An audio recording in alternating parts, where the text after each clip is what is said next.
Bueno, buenos días, buenos mediodías, casi buenas tardes. Antes de nada, quiero yo también sumarme el resto de los ponentes y dar las gracias por haberme invitado a participar en estas jornadas y poder contaros un poco, pues, qué es lo que hacemos, cómo abordamos el estudio genético de las hipoacusias y, antes de ello, pues hablar un poco de en qué nos basamos para hacer ese abordaje. Bueno, se ha comentado ya antes más o menos la incidencia y la prevalencia de las hipoacusias, que en recién nacidos la mayoría de los trabajos dan siempre un valor parecido, aproximadamente a 1.000, no sé exactamente cuál será la incidencia de los datos del cribado neonatal, pero calculo que andará cerca. Pero la prevalencia va aumentando a lo largo de los años, de tal modo que ya en la adolescencia ya son 3,5 más o menos por 1.000 los adolescentes afectados de hipoacusia. Los criterios de clasificación son muchos y muy variados, dependiendo de diferentes criterios, dependiendo de cuál es la localización, de la edad de inicio, si son pre o poslinguales, que es un criterio básico. Para nosotros, en lo que toca a mi trabajo, el criterio de clasificación fundamental es el de la causa, el de cuál es el origen de la hipoacusia. Es decir, y los distinguimos entre las de origen adquirido y las hereditarias, o las de origen genético. Y quiero aquí insistir en un detalle que a veces se nos olvida, aunque es obvio, pero que hereditario y congénito no es lo mismo. Congénito es aquello con lo que uno nace, pero un niño puede ser sordo porque su madre ha tenido una infección por citomegalovirus, por toxoplasma, y es congénito, pero no es genético. Y al revés, un adolescente o un adulto puede tener una sordera que desarrolla en la edad adulta, o por lo menos en la juventud o adolescencia, y puede ser de origen genético, pero no es congénito. Entonces, insistir un poco en ese detalle, que ya sé que lo conocemos, pero que no todo lo congénito es genético y viceversa. En las hereditarias también, a la hora de abordarlos, de diseñar, de decidir cuál es el abordaje para el estudio, tenemos que distinguir entre dos tipos de hipoacusias, aquellas que llamamos sindrómicas y las no sindrómicas. Las sindrómicas son aquellas en las que la hipoacusia es uno de los signos clínicos que acompañados de otros forman un síndrome. Un síndrome es un conjunto de rasgos o de signos clínicos que forman una entidad clínica. En las sindrómicas, la hipoacusia sería uno de los rasgos, pero no el único. Las no sindrómicas, en cambio, la hipoacusia es el único signo o síntoma que podemos identificar en el paciente, entendiendo que todas aquellas que son malformativas son sindrómicas, por definición, porque asocia la hipoacusia con una alteración morfológica. Y desde el punto de vista de la herencia, pues hablaremos, como siempre, de las herencias mendelianas, que son de las que voy a hablar, las autosómicas dominantes, las autosómicas recesivas y las ligadas al cromosoma X, e incluso hay alguna hipoacusia descrita ligada al cromosoma Y.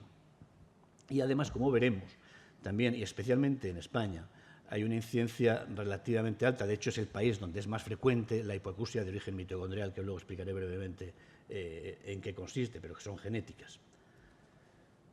Desde el punto de vista de la casuística, las hipoacusias prelinguales, que suponen aproximadamente 2 de cada 1.000 niños, 1 de cada 500, más o menos la mitad son de origen hereditario, de origen genético, y la otra mitad no genético, en la que podemos hablar de factores perinatales, que pueden ser prenatales, neonatales o postnatal inmediato, en la mayoría de los casos, que agrupan desde infecciones, anomalías craneofaciales, que serían prenatales, obviamente, pero también incluso iatrogénicas, es decir, consecuencia del tratamiento en determinadas circunstancias como consecuencia de la ventilación mecánica en el neonato y otras causas. Pero no son de esas de las que yo quiero hablar.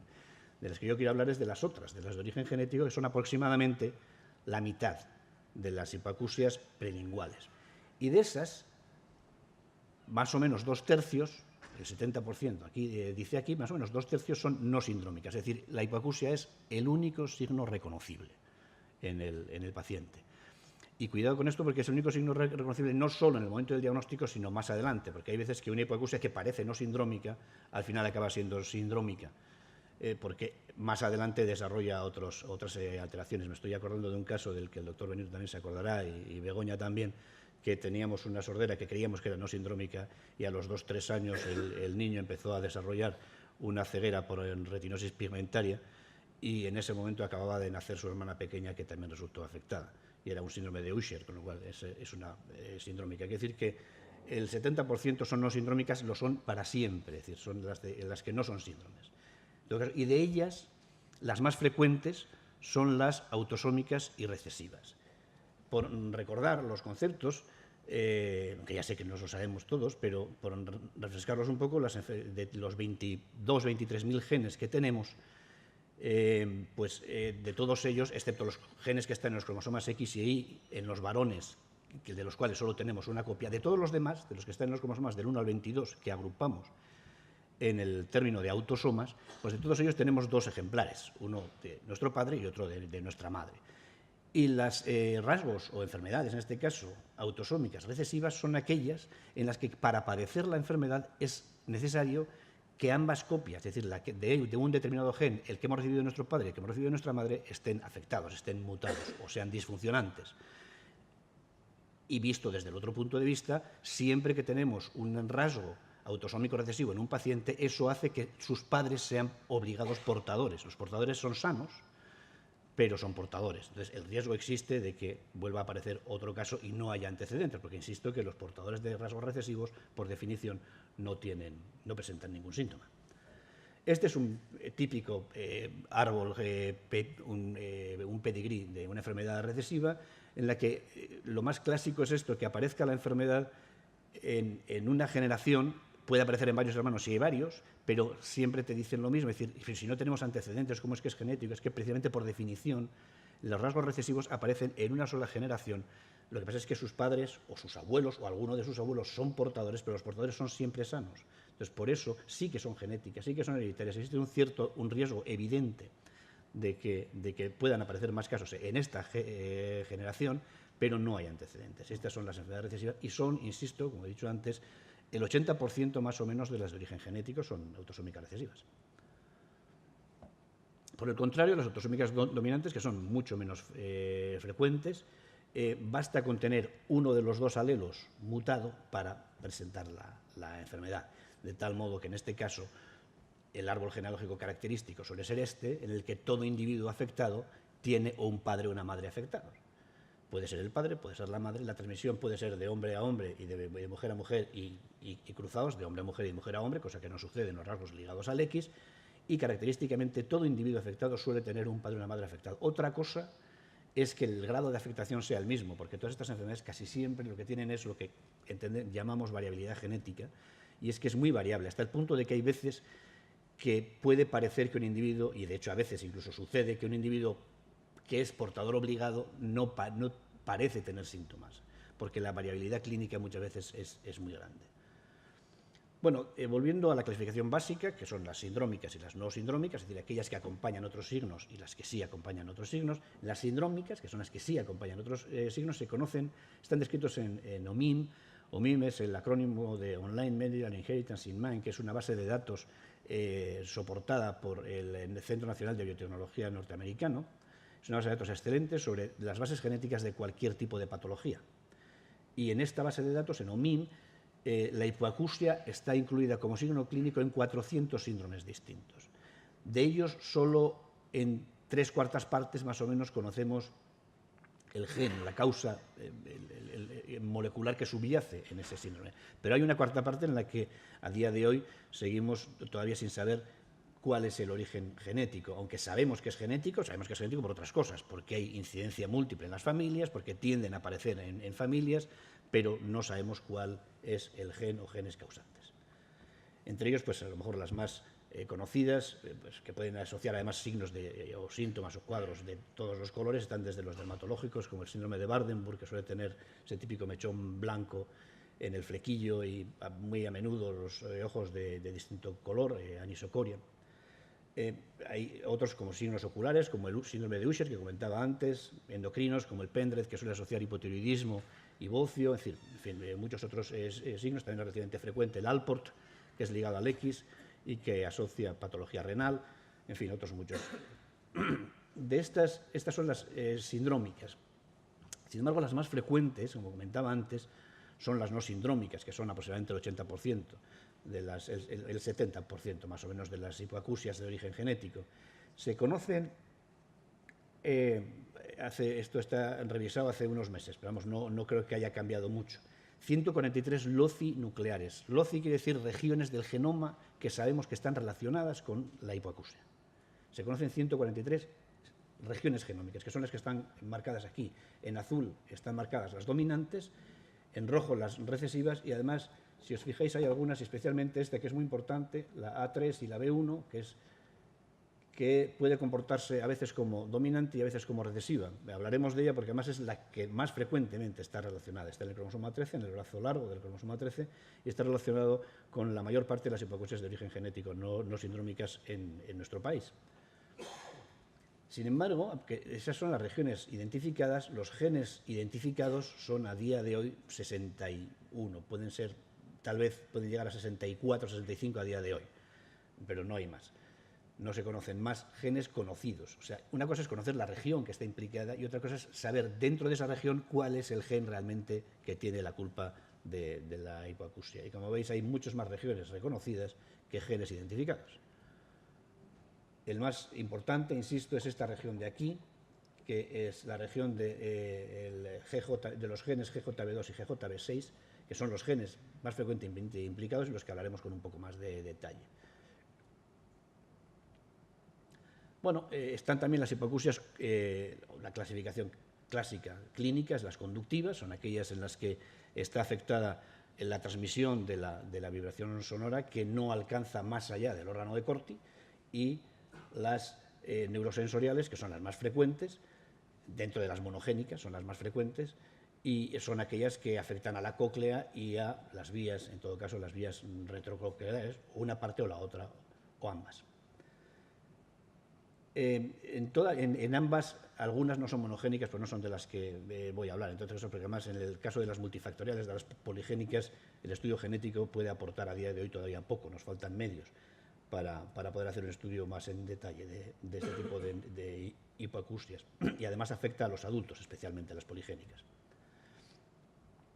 En cuanto a las no sindrómicas, son existe una variabilidad genética, como ya hemos visto, enorme. Las hay dominantes, las hay recesivas, las hay ligadas al X, incluso hay alguna ligada al cromosoma Y, y luego hay una muy importante en nuestro medio, relativamente, porque es el país donde es más frecuente, que es la hipoacusia de origen mitocondrial.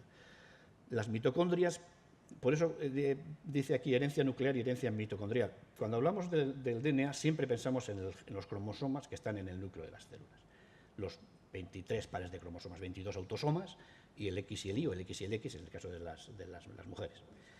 Pero hay un orgánulo en las células, todas las células tienen unos orgánulos que se encargan de obtener la energía para la célula, que son las mitocondrias. Bueno, pues estas mitocondrias, que pueden estar en número de decenas, centenares y en algunas células hasta miles de mitocondrias, las mitocondrias tienen su propio cromosoma y están fuera del núcleo y tienen su propio cromosoma, su propio genoma, y además leen el genoma de una manera diferente al resto, es decir, es una salvedad. Sí es cierto que es un cromosoma muy pequeño y hay muy poca patología humana relacionada con patología mitocondrial. Existe, pero es muy poco frecuente. Pero concretamente en las hipoacusias es la patología en la que es más frecuente la patología mitocondrial, e insisto una vez más, y en España especialmente, donde el 15% de las hipoacusias se deben a mutaciones en un gen del pequeño cromosoma mitocondrial, que es un cromosoma muy pequeño, mientras que en el núcleo hay 23.000 genes, en la mitocondria hay solo, no recuerdo si son 35 o 36, pero hay muy poquitos genes. Pero uno de ellos es el responsable de un tipo de hipoacusia muy característica. Y lo importante, además de esto, es, desde el punto de vista de la genética, es la manera de transmisión, porque en el cigoto, cuando se unen los dos gametos en un espermatozoide y un óvulo, un ovocito, el único que aporta mitocondrias es el ovocito, el espermatozoide no las aporta. Por lo tanto, las mitocondrias se heredan por vía exclusivamente materna. Es decir, mis mitocondrias son exactamente las de mi madre. Y yo no pasaré mis mitocondrias a ninguno de mis hijos, sean varones o sean mujeres. No los pasaré porque yo no aporto mitocondrias. Entonces, el patrón de herencia, aun siendo monogénico, es un patrón de herencia muy peculiar, porque todas las mujeres afectadas tendrán todos los hijos e hijas afectados y todos los varones afectados tendrán todos los hijos e hijas sanos. Es un patrón de herencia muy peculiar. Y además, insisto, que es bastante frecuente. Luego, el cromosoma, además, como veis, es un cromosoma tan raro como que es un cromosoma circular, que es un cromosoma muy parecido en ese sentido a los que suelen tener las bacterias. En cuanto a la herencia nuclear, por lo tanto, es decir, de las hipoacusias relacionadas con los genes que están en el núcleo, aunque con excepciones, las dominantes, que son las que llamamos DFNA, DEFNES A, son las dominantes, y DFNB son las recesivas. Las dominantes tienden a ser más leves y poslinguales, a aparecer más tarde. Y en general, las recesivas, las de tipo DFNB, que luego están numeradas 1, 2, 3, 4, 5, hasta el número que sea, hasta el número de los que sean descritos, suelen causar, por el contrario, las de tipo B, las recesivas, en las que hace falta que los dos alelos estén mutados, suelen causar, en cambio, hipoacusias precoces, severas, y además afecta a un amplio rango de frecuencias. Se conocen varios loci, como he dicho antes, relacionados con tanto dominantes como recesivas, pero hay un locus es una región, insisto, loci es el plural. Hay un locus, una región en el cromosoma 13 que asocia DFNA3 y DFNB1. Quiere decir que hay una forma recesiva en esa región y hay una forma dominante en esa región, y además son frecuentes ambas. Es una región en el cromosoma 13, como podéis ver aquí, al inicio, muy cerca del centrómero, que es este estrechamiento que tienen todos los cromosomas. Bueno, y está relacionado con el 50% de las hipoacusias no sindrómicas. Es decir, la mitad de las hipoacusias no sindrómicas están causadas por alteraciones en la región DFNB1 o DFNA3, que es la misma región. Esta región contiene dos genes clave en la hipoacusia, que son el gen GJB2 y GJB6. Ambos codifican los genes. Lo que son manuales de instrucciones para que las células hagan lo que tengan que hacer en el momento que tienen que hacerlo. Y los genes, en la mayoría de ellos, no todos, pero fundamentalmente lo que hacen es tener el manual de instrucciones para que las células fabriquen proteínas. En este caso, la proteína que fabrican con los genes GJB2 y GJB6 son dos conexinas. Las conexinas son unas moléculas, las conexinas 26 y 30 son unas moléculas que ligan, que están en las uniones entre células y que comunican una célula con otra, los medios intracelulares de una célula y otra, sin pasar por el medio externo. Es decir, hace una especie de poro en el que están unidas, como veis aquí, esta es una membrana de una célula, esta es la membrana de la otra, y las conexinas forman esta especie de poro, que está formado por 6 subunidades cada conexón, que puede estar abierto o cerrado. Se abre y se cierra para comunicar las células entre las otras. De tal modo que en este caso parece que lo que hacen es mantener la homeostasis celular en las células del oído interno. Bueno, pues la alteración de estas dos conexinas, la 26 y la 30, es la causa más frecuente de hipoacusia en nuestra población, con mucha diferencia, más o menos la mitad. La conexión 26, que es la que más frecuentemente está relacionada con esta patología, por lo menos en los datos que nosotros tenemos, además, porque de hecho nosotros llevamos unos años haciendo estudios y, de hecho, creo que en la GJB6 creo que hemos encontrado un caso, si no recuerdo mal. En la mayoría de los que hemos encontrado son mutaciones en GJB2, en conexina 26.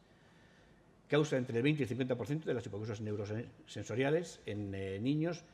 Es un porcentaje muy apreciable, casi la mitad de las que son profundas, de las neurosensoriales profundas, y se conocen más de 100 mutaciones diferentes, eso es cierto.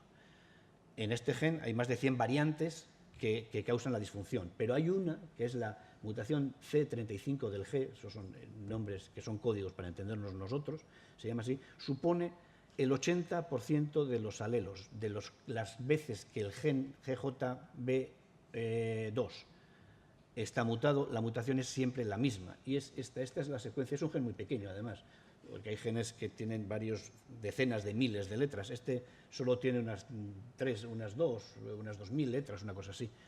Es un gen pequeño y lo que sucede, la causa es que esta G de aquí, esta guanina, falta. Esta que está aquí es la causa de la disfunción del gen. Y se reconoce por secuenciación. Se hace la secuenciación del ADN, bueno, no sé si se ve, pero aquí hay una G más que aquí. Aquí hay, veis, los picos estos oscuros, hay 5, aquí en cambio hay 6. ¿Veis? Que aquí hay 6, aquí hay 5 y luego viene un pico rojo que es una T. Entonces, este pico rojo es la T, es decir, en esta posición falta esta G. Esa es la razón por la que el gen que codifica para la conexina B26 no funciona, la conexina B26 es disfuncionante y por lo tanto se produce la hipoacusia. Y es el único signo clínico que existe en esta patología. Y en esa misma región, en DFNB1, hay otro gen, que es el GJB6, que codifica para la otra conexina, la 30, que también, según los datos que existen, supone un 20% o más, el 20 o 40% de los pacientes con mutaciones, supone un porcentaje también importante, pero mucho más pequeño que el de la conexina 26. Lo que es curioso de este gen es que, como una cuarta parte, de ellos no tienen 2 mutaciones, sino una sola. Entonces, una de dos, o se comporta como recesivo, o como dominante, perdón, o bien la segunda mutación no la conseguimos encontrar nunca. Lo cual, es poco probable, porque lo cierto es que los sistemas de secuenciación de que disponemos ahora son bastante eficientes en este sentido. Entonces, tenemos que asumir que con cierta frecuencia las mutaciones en GJB6 son dominantes, es decir, basta con un alelo mutante para tener la hipoacusia. Y en otros casos, en cambio, se encuentran 2, en la mayor parte de los casos de todos modos. Por eso, esta región se conoce como DFNB1 o también como DFNA3, es decir, como la región de sordera dominante, precisamente porque este gen se puede comportar de una manera o de otra. Cierto es también que cuando se comporta como dominante, la sordera suele ser poslingual y más leve. En este caso, las alteraciones son 2 deleciones grandes, es decir, mientras que en la 26, faltaba una letra, aquí hay 2 mutaciones clásicas, en la que en una faltan 309.000 letras y en otra 232.000 letras. Es decir, pero esto sucede mucho en genética, es decir, el tamaño de la alteración tiene bien poco que ver con las consecuencias. Hay enfermedades deleterias causadas porque cambia una letra y hay otras, en cambio, en las que falta o sobra 100 o 200.000 letras y no pasa absolutamente nada. De hecho, puede ser una variante de la normalidad. Es decir, no tiene nada que ver el tamaño de la alteración con las consecuencias. Hay otro gen interesante, que es el gen OTOF, que codifica la otoferlina, que es una proteína. Hay una mutación bastante frecuente, que es esta, que es la Q229X, que es la tercera causa por sí misma sola de sordera en España. Y lo que es interesante de esta, y hay que reseñar, que comentaba antes, al hilo de una cosa que comentaba antes el doctor Benito, es que las sorderas causadas por mutaciones en otoferlina pasan el cribado neonatal hecho con autoemisiones acústicas, que aquí no se utiliza, aquí se utilizan los potenciales evocados, ¿no? Creo. Pero hay otras comunidades que lo hacen con autoemisiones acústicas. Las mutaciones en este caso pasarían el cribado, es decir, no se reconocerían en el cribado neonatal, lo cual es relevante, teniendo en cuenta sobre todo que tiene una incidencia relativamente alta. Y finalmente están las mitocondriales, que ya he comentado antes brevemente. Hay un gen que es este MTRNR1, en el que hay una mutación que es francamente frecuente. De hecho, nosotros sí que tenemos, de los pacientes que nos remite el doctor Benito, tenemos una buena colección de pacientes con hipoacusia con la mutación esta, que es la A1555G, y hay bastantes. Y además, siempre que aparece en una mujer, hay que tener siempre presente lo que comentaba antes, que todos sus hijos e hijas van a estar también afectados. Esta suele ser poslingual, pero tiene la ventaja desde el punto de vista clínico de que la detección precoz puede ayudar a por lo menos retrasarla, porque está muy relacionada el desarrollo de la hipoacusia con el uso de antibióticos aminoglucósidos y otros ototóxicos, pero especialmente los antibióticos aminoglucósidos y en particular la streptomicina, aunque también hay otros como la genta, la neomicina, la parmomicina y otros cuantos más. Y además es que muchas veces en la consulta te cuentan la misma historia. No, yo estaba bien, no, lo mío no debe ser genético porque yo estaba bien, oía bien y tuve de pequeño unas anginas muy fuertes y como consecuencia de las anginas me quedé sordo. Y esa es una historia que cuentan muy a menudo estos pacientes. Y en realidad no fue consecuencia de las anginas, sino de la streptomicina que se les dio para tratar esas anginas, porque hace unos años la streptomicina se daba obligadamente junto con el benzetacil, la penicilina benzatina, para tratar las amigdalitis, sobre todo en previsión de que hicieran una fiebre reumática. Entonces, hay muchísimos pacientes que debutaron así y te cuentan siempre esta historia. Dicen, no, yo tuve un catarro y desde el catarro, lo mío debe ser por el catarro. Pues no es así. Y es bastante frecuente esta situación. Aquí también veis cómo la situación es un cambio de A por G. Este es el alelo mutante, aquí hay dos Gs consecutivas, dos picos, aquí hay solo un pico y el otro es una A, que es un pico verde, ¿veis? Que también se ve perfectamente en la secuenciación del DNA el cambio de uno por el otro. Bueno, el audiograma puede ayudar en algunos casos, especialmente en las dominantes, a averiguar cuál puede ser la estrategia diagnóstica más adecuada. Especialmente, por ejemplo, en las sorderas en las que están afectadas sobre todo las frecuencias bajas, en cuyo caso el gen más frecuentemente implicado suele ser el VFS1. Entonces, es una de las, en estos casos es muy importante tener el audiograma para averiguar para saber cómo diseñar el abordaje. En cambio, el gen TECTA está relacionado con una pérdida de las frecuencias medias, si es en una región del gen que se conoce como dominio ZP, mientras que en otra región, que es el dominio ZA, suele afectar a las altas frecuencias, pero poco más puede hacerse. En las recesivas, por el contrario, el audiograma suele ayudar poco, porque las recesivas, como he comentado antes, suelen ser generalmente prelinguales, severas y afectan a una amplia gama de frecuencias, con lo cual realmente el audiograma no aporta gran cosa.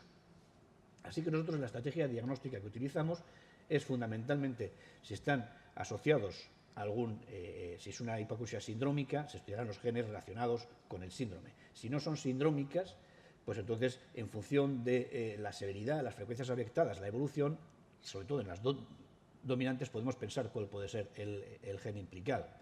En todo caso, suele ser el otorrino el que nos lo solicita. Hace, no sé cuánto hará, hace 1 año y medio, 2 años, hubo un caso en el que solo había un caso descrito de un tipo de sordera y nos llamó el doctor Benito, es decir, he visto uno que es idéntico, está publicado un caso con una mutación en tal gen que yo no conocía de nada. Pero efectivamente se secuenció el gen ese entero y efectivamente tenía otra mutación en ese mismo gen. Es decir, la clínica, pero era una dominante. La clínica en las dominantes sí puede ser importante. En las recesivas, en cambio, la clínica es muy parecida en todas ellas. Con lo cual, la estrategia está marcada más bien por la probabilidad. Es decir, ¿qué es lo que hacemos? Pues estudiar los genes que más probablemente estén implicados, que son los que están el GJB2, GJB6 y si tiene, bueno, si tiene en el audiograma afectadas las frecuencias bajas, el VFS1. ¿Todo esto para qué? Pues básicamente para conseguir un adecuado consejo genético, que es, por una parte, el diagnóstico genético puede tener importancia a la hora de definir un pronóstico, una evolución del paciente, pero sobre todo lo que afecta a las familias es saber qué nos puede pasar, tenemos riesgo de que nos suceda otra vez, qué podemos hacer para evitarlo. Y eso es precisamente lo que quieren consultar, no solo si me puede pasar, sino, vale, me puede pasar porque es genético, pero qué puedo hacer, qué debo hacer para evitarlo. Puedes hacer diagnóstico preimplantatorios, se puede hacer donación de gametos, se pueden hacer muchas cosas y sobre todo es muy importante conocer el origen del problema. Entonces, solo conociendo el origen del problema podemos abordarlo y eso es lo que se trata en el consejo genético, en el que de lo que se trata fundamentalmente es de informar a las parejas, a los padres de los niños con hipoacusia o a los padres que tienen hipoacusia de cuáles son los riesgos, de cómo funciona esto de la genética y de qué podemos hacer para que en lo sucesivo no haya una recurrencia de la misma patología. Y nada más.